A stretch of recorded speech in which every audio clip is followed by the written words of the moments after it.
Bonjour à toutes et à tous, Shavua Tov. Écoutez, j'espère que tout va bien pour vous, que cette semaine s'est bien passée et qu'on va attaquer encore une semaine bien remplie et riche en Torah, je l'espère. Alors, cette semaine, on va attaquer notre mitzvah hebdomadaire dans le Sefer Achinour. Cette semaine, nous sommes à la mitzvah Pebet. Dans le Sefer Achinour, c'est Shelo Lachtor Adin Be'omed Adat. On a un interdit de la Torah, donc le Dayan, le juge a un interdit de la Torah de trancher un jugement, ce qu'on appelle Omed Adat, avec ce qu'on va dire ses, ses conclusions sorties de son cerveau. Ça veut dire que le Beddin, alors ça a un cadre, hein, cette expression, enfin cette phrase, elle a un cadre, on va le voir dans les mots. Donc le Sefer Hachinour nous dit Shelo Yahargu Beddin al Nidon Kim Be'edim Meidin al Oto Inyan Sheu Neherag Alav Sheraou Sheasa Oto Beneem Mamash. Donc le Beddin a une interdiction de juger quelqu'un seulement quand il y a deux témoins qui ont vu un cas de leurs yeux et qui témoignent sur cette personne et qu'ils ont vu l'acte directement. D'accord? Mais pas en fonction de certaines suppositions où voilà, ils vont supputer certaines choses parce que on l'a vu rentrer dans un magasin avec. Enfin, après, on va donner un exemple clair. Dans un cas de meurtre, ça a l'air que c'est lui qui l'a tué. Ça, c'est absolument pas suffisant dans le jugement juif. Il faut que les deux témoins voient l'acte.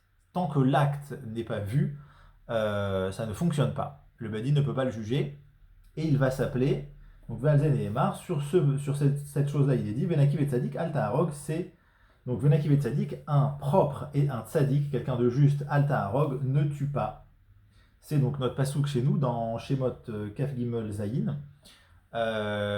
Comme quoi, quelqu'un qui est propre et juste, tu ne vas pas tuer. Ce que les Chaim apprennent de ce pasouk, quelqu'un de propre et juste, tu ne vas pas mettre à mort, tu ne vas pas sanctionner. Propre et juste, c'est quelqu'un dont il nous manque des éléments. En tout cas, personne n'a vu l'acte de transgression de tel ou tel cas. Alors, on a dans la Mechilta de Rabbi Ishmael, donc Rabbi Ishmael qui est à l'époque de la Gemara, on a une Mechilta, donc c'est ce qu'on appelle un Midrash Halacha, des enseignements sur les psukim de la Torah. Dans cette Mechilta, on ramène un cas qui pousse en fait les limites à fond de ce qu'on vient de dire de cet interdit de la Torah. Je vous raconte le cas. Raou rodef achachavero le orgo ve'itru bo Israël ou ben britou. Donc il y a par exemple deux témoins qui voient un juif qui court après un autre juif avec un couteau dans la main comme ça. Je vais te tuer, je vais te tuer, je vais te tuer. Ok? Ils lui disent c'est un juif. Si tu le tues, tu vas être chayav mita.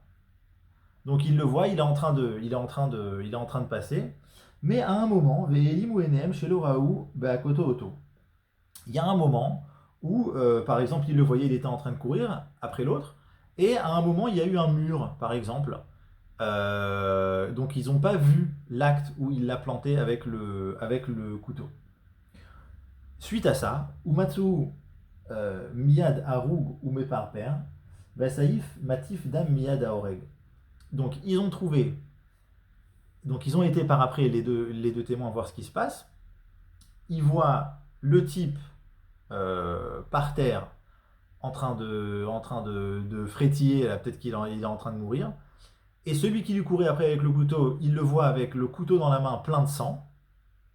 Qu'est-ce qui se passe? Shomeani Chayav. J'aurais pensé que celui qui a le couteau dans la main plein de sang, il est Chayav. Talmud Lomar, j'apprends de là, de ce pasouk chez nous dans Shemot qu'on vient de dire. Venaki Vetzadik al Taharog, un propre et un juste, tu ne vas pas tuer. Que, étant donné qu'ils ont chez Elimu et Nehem, étant donné qu'au moment du coup, il y a quelque chose il y a un loupé, il y a un espace de vacuité dans ce témoignage-là. Il y a un moment où il y a un blanc. étant donné que c'est comme ça, on ne le sanctionne pas, on ne le met pas à mort, celui qui a tué. Ok, très bien. Alors, sur ce cas, je vais vous dire un truc. Euh, je peux vous le présenter en tant que question. On va le présenter comme ça. On a d'autres cas qui sont tranchés dans la halakha. Je prends pour exemple le Rambam, mais c'est tranché partout dans la halakha comme ça. On a plusieurs cas. Si par exemple, alors dans le Rambam, pour les talmudistes, je donne les références, c'est au début du Perek Bet dans les Chototzeach. C'est Perek Bet halakha Dalot, enfin de la halakha Bet à la halakha Dalot. On voit là-bas des cas où si par exemple, quelqu'un, il n'a pas tué directement quelqu'un, il a pris un pistolet ou un couteau, il lui a mis une balle ou un coup de couteau. Mais par exemple, il l'a mis devant un lion, il l'a jeté dans la fosse au lion, ou s'il a loué des tueurs à gages pour le tuer, le Beddin, il ne peut pas non plus lui faire son din, parce que c'est pas lui directement qui a tué. On dirait Hachem est toujours là, c'est toujours Hachem qui règle les comptes de chacun. Mais dans tous les cas, hein, même dans le cas que j'ai ramené de la Mechilta, c'est toujours Hachem qui finit par régler ses comptes, ça c'est pas un souci. Mais nous, qu'est-ce qu'on fait sur Terre? Voilà, donc on voit que dans ce cas-là, tiens, ce type a occasionné la mort de quelqu'un, le Badi ne peut rien lui faire. Mais on voit, par exemple dans la Al-Hadalot, on dit que Rambam dit tous ces assassins-là, et ceux qui leur ressemblent, qui ne sont pas Hayal Mitad Bedin, que le Bedin ne peut pas rendre passible de mort en tant que loi, si le roi il veut les tuer par rapport à la royauté, il peut le faire. Pareil, si le Bedin voit juste de le tuer, mais pas en tant que jugement, mais en tant que cas un peu spécial qui va arriver, ils peuvent le faire. D'accord? Donc on voit des cas où il y a quand même une certaine marge de manœuvre. D'où ma question. Pourquoi dans certains cas il n'y a aucune marge de manœuvre, le Bedin n'a rien de droit de faire, c'est un interdit de la Torah de le tuer comme dans le premier cas dont on a parlé, et pourquoi dans certains cas on a le droit, ils sont considérés comme des assassins et ils ont le droit de les tuer. Un deuxième cas dans lequel on voit qu'il y a une marge de manœuvre, c'est toujours dans le Rambam, je vous donne la ref, c'est Perek Dalot Halacha Chet.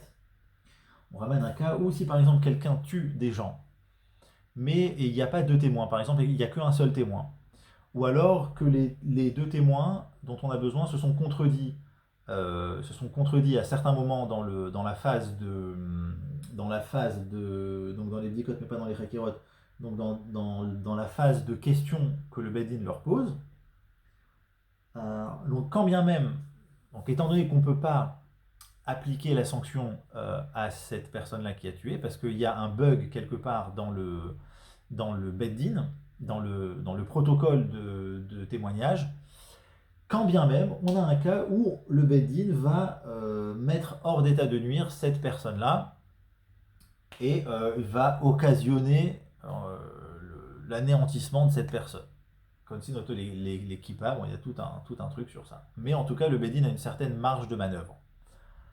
Alors je pose la question, comment ça se fait que nous, dans notre interdit de la Torah, c'est écrit Venaki Vetadik Altarok, qu'un propre et un juste, tu ne vas pas tuer. Pourquoi? Parce qu'il me manque quelque chose.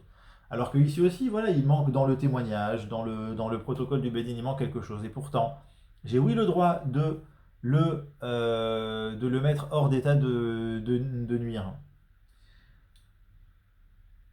Elle est pas mal la question, hein.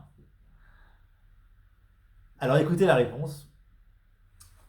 Une des réponses à un truc auquel j'ai pensé, hein, ça reste tout à fait ouvert. Il y a peut-être une idée de dire que dans le cas de notre mitzvah chez nous, c'est un cas où il y a quelque chose qui manque, il y a un élément qui manque, il y a un blanc, il y a cette vacuité dans laquelle, par laquelle on ne peut pas juger. On ne sait pas ce qui s'est passé. Donc là, il y a un vrai manque. Si moi je le juge parce que je pense que c'est lui qui a tué, mais c'est que moi qui pense, c'est ma tête qui pense. Le Beddin, il doit. En la Beddin et la machine à le Beddin, il n'a que les éléments qu'il a devant lui. il peut pas lui inventer des cas, des choses. Ah oui, mais je pense que c'est toi. Je suppute fortement que c'est toi qui a tué. Il y a vraiment des éléments qui portent à penser que, eh bien non, c'est pas suffisant pour lever le din. C'est pour ça que le type, il est appelé Nakiv Tzadik. Si effectivement c'est lui qui l'a tué, vous inquiétez pas, Hachem il va organiser son monde. Hein. Hachem ne laisse pas le monde comme ça. Mais nous, le Bedin, on n'a rien à faire. Par contre, quand on sait qu'un type c'est un assassin, parce qu'il y a un témoin qui vient témoigner, parce qu'il y a deux témoins qui viennent témoigner, mais ils se sont contredits dans des questions, certaines questions par exemple, ou alors qu'un type, il n'a pas tué directement, mais il l'a jeté dans la fosse au lion, là on sait que c'est lui qui, on l'a vu qu'il l'a jeté dans la fosse au lion, donc on a vu qu'il a occasionné, on a vu l'acte d'assassinat. Et donc à ce moment-là, étant donné qu'on a vu cet acte d'assassinat, on a une marge de manœuvre dans laquelle on peut le mettre hors d'état de nuire. Voilà, ça c'est un petit peu l'idée, voilà, comment je vois un petit peu quand j'ai vu cette mitzvah, la différence entre le cas où c'est un interdit de la Torah de le juger, de le mettre à mort, ce type, et d'autres cas où on voit qu'il y a vraiment une marge de manœuvre. Voilà, c'était tout pour notre petite mitzvah hebdomadaire. J'espère que vous allez passer une bonne semaine. Que des bonnes choses. La semaine prochaine, on se retrouve pour l'interdit du Dayan de recevoir des pots de vin. Rien que ça. Chez l'Olikar Shochad, on aura un interdit pour le Dayan de recevoir des pots de vin. Voilà, bonne semaine à vous, Shavuot Tov, portez-vous bien.